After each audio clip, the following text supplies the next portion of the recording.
Hello friends, आज हम पढ़ाएंगे आप लोगों को डीएलएड थर्ड सेमेस्टर। तो आप लोग ये देखिएगा, डीएलएड थर्ड सेमेस्टर का द्वितीय प्रश्न पत्र।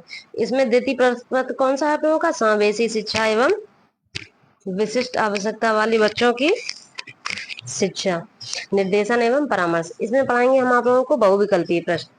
तो देखिएगा, बहुविकल्पीय प्रश्न में पहला प्रश्न है, ब्लैक बोर्ड किस उपकरण की श्रेणी में है? तो ब्लैक बोर्ड कठोर की श्रेणी में है, मृदु है, दोनों है, या इनमें से कोई नहीं? तो ब्लैक बोर्ड कठोर में आएगा, आ ऑप्शन आएगा आ, कठोर। प्रतिभाशाली बालकों की इंद्रियां कैसी होती हैं? क्वेश्चन नंबर दूसरा देखेंगे, प्रतिभाशाली बालकों की इंद्रियां कैसी होती हैं? तो क्वेश्चन नंबर दूसरे में पहला ऑप्शन देखिए, अविकसित, सामान्य, तीव्र, या इनमें से कोई नहीं।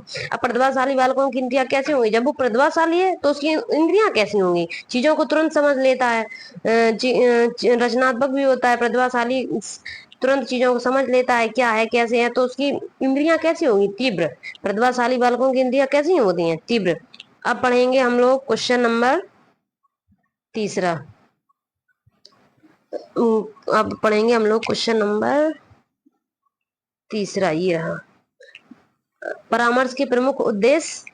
परामर्श के प्रमुख उद्देश्य आत्मज्ञान, सामाजिक सामंजस्य, आत्म स्वीकृति, या उपरोक्त सभी।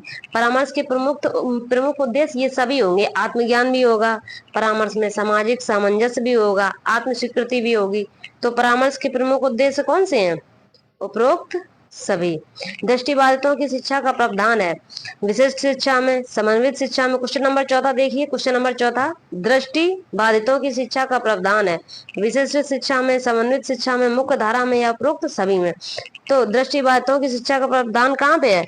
दृष्टि बाधितों की शिक्षा का प्रावधान सभी में मिलेगा, विशिष्ट शिक्षा में भी मिलेगा, समन्वित शिक्षा में भी मिलेगा, मुख्य धारा में भी मिलेगा, यानी कि उपरोक्त सभी, उपरोक्त सभी।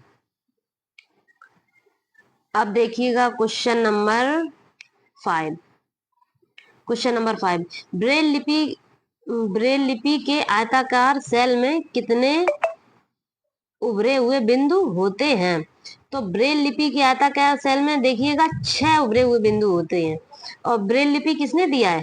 लुइस ब्रेल ने। ब्रेल लिपि किसने दिया है? Louis Braille. ब्रेल लिपि का जन्मदाता कौन है? Louis Braille.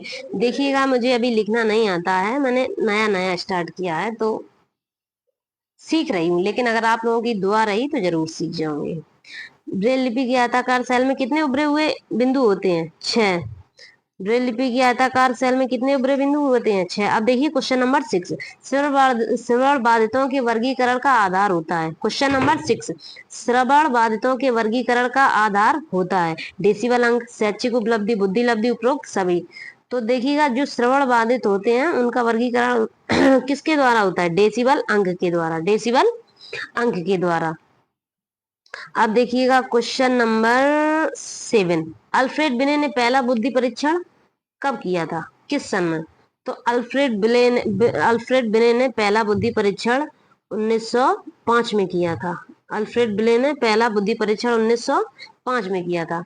अब देखेंगे क्वेश्चन नंबर 8, निम्न में कौन प्रैक्टिकल रिकॉर्ड के पद नहीं है? निम्न में कौन प्रैक्टिकल रिकॉर्ड के पद नहीं है? कहानी, या गणना, निष्कर्ष, और उद्देश्य।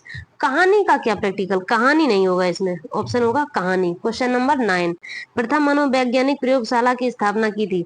देखो, प्रथम मनोवैज्ञानिक प्रयोगशाला की स्थापना जर्मनी के लिप्सिंग शहर में विलियम वुंट ने की थी। जर्मनी के लिप्सिंग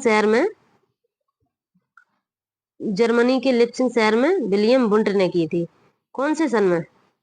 1879 में। 1879 में जर्मनी के लिप्सिंग शहर में विलियम वुंट ने करी थी। अब देखिएगा क्वेश्चन नंबर 10। क्वेश्चन नंबर 10, सही दृष्टि कहलाती है। सही दृष्टि कहलाती है, सही दृष्टि 6/6, 6/9, 6/12 या 6/18। तो सही दृष्टि होगी 6/6। सही दृष्टि होगी, टिक सही नहीं लगा है, अभी लगा है। सही दृष्टि कहलाएगी 6/6। मनोवैज्ञानिक केंद्र का प्रमुख कार्य क्या है? तो मनोवैज्ञानिक केंद्र का प्रमुख कार्य मनोवैज्ञानिक केंद्र का प्रमुख कार्य निर्देशन है कि प्रशिक्षण है या शोध कार्य है या उपरोक्त सभी। तो मनोवैज्ञानिक केंद्र का कार्य निर्देशन भी है, ये मनोविज्ञान लोगों को निर्देश भी देती है, इसमें शिक्षा भी देती है यानी कि प्रशिक्षण भी देती है और शोध कार्य भी करती है। तो मनोवैज्ञानिक केंद्र की ये क्या है? उपरोक्त सभी। मनोवैज्ञानिक केंद्र के प्रमुख कार्य, मनोवैज्ञानिक केंद्र के कार्य हैं उपरोक्त सभी। अब क्वेश्चन नंबर देखिए 12। क्वेश्चन नंबर 12 देखिए, हकलाने के कारण है वंशानुक्रम, वातावरण, उपरोक्त दोनों, इनमें से कोई नहीं। तो हकलाने का कारण वंशानुक्रम भी हो सकता है, वातावरण भी हो सकता है। वंशानुक्रम ऐसे हो सकता है जैसे अगर आपके माता पिता हैं, उनमें कोई हकलाता है तो हो सकता है बच्चे भी हकलाएं। और वातावरण ऐसा होता है कि अगर एक दो बच्चे घर के आसपास पड़ोस में हकलाते हैं तो जो सही बच्चा है वो भी उनकी नकल करता है। तो हकलाने के कारण वंशानुक्रम भी हो सकते हैं और वातावरण भी हो सकते हैं। अर्थात हकलाने के कारण वंशानुक्रम और वातावरण दोनों होंगे। इसे पहले ऊपर करें, ये देखो हकलाने के कारण कौन कौन से होते हैं? वंशानुक्रम भी होते हैं और वातावरण भी। तो उपरोक्त दोनों, हकलाने के कारण वंशानुक्रम और वातावरण, उपरोक्त दोनों। शिक्षा प्रक्रिया में अनुकूलन की आवश्यकता नहीं होती है। देखो शिक्षा प्रक्रिया में अनुकूलन की आवश्यकता होती किसे नहीं है? श्रवणबाधित होंगे उन्हें भी शिक्षा की प्रक्रिया में अनुकूलन करना पड़ेगा। जो अस्थिबाधित है उन्हें भी अनुकूलन करना पड़ेगा। जो दृष्टिबाधित है उन्हें भी शिक्षा की प्रक्रिया में अनुकूलन करना पड़ेगा। लेकिन जो प्रतिभाशाली बाधित होते हैं उन्हें शिक्षा की प्रक्रिया में अनुकूलन की आवश्यकता नहीं होती। तो शिक्षा प्रक्रिया में अनुकूलन की आवश्यकता नहीं होती है प्रतिभाशाली बालकों को या प्रतिभाशाली बाधितों के लिए। अब देखिए क्वेश्चन नंबर 14। विशिष्ट बालकों की शिक्षा के लिए चलाए जाते हैं विशिष्ट कार्यक्रम, संवर्धन कार्यक्रम, उपचारिक कार्यक्रम या उपरोक्त सभी। तो विशिष्ट बालकों के लिए विशिष्ट कार्यक्रम भी चलाए जाएंगे, संवर्धन कार्यक्रम भी चलाए जाएंगे और उपचारिक कार्यक्रम भी चलाए जाएंगे। विशिष्ट बालकों के लिए विशिष्ट कार्यक्रम भी चलाए जाएंगे, संवर्धन कार्यक्रम भी चलाए जाएंगे, उपचारिक कार्यक्रम भी चलाया जाएगा, यानी कि उपरोक्त सभी। अब देखिए क्वेश्चन नंबर 50। ऊपर आओ, एक ही क्वेश्चन बचा है, ये 2023 का प्रैक्टिस सेट है, द्वितीय प्रश्न पत्र। इसका एक क्वेश्चन बचा है, भारतीय पुनर्वास परिषद अधिनियम कब पारित हुआ? तो देखिए भारतीय पुनर्वास परिषद अधिनियम हुआ 1992 में। तो आप लोगों को कैसे लगे बहुविकल्पी प्रश्न और पढ़ाने में कैसे लगे? तो अगर अच्छे लगे हो तो प्लीज एक बार लाइक और कमेंट कर दीजिएगा। और आप किस शहर से हैं, आप किस शहर से हैं ये भी बताइएगा कि ये वीडियो कहाँ तक पहुंची। प्लीज एक बार लाइक एंड सब्सक्राइब कर दीजिएगा।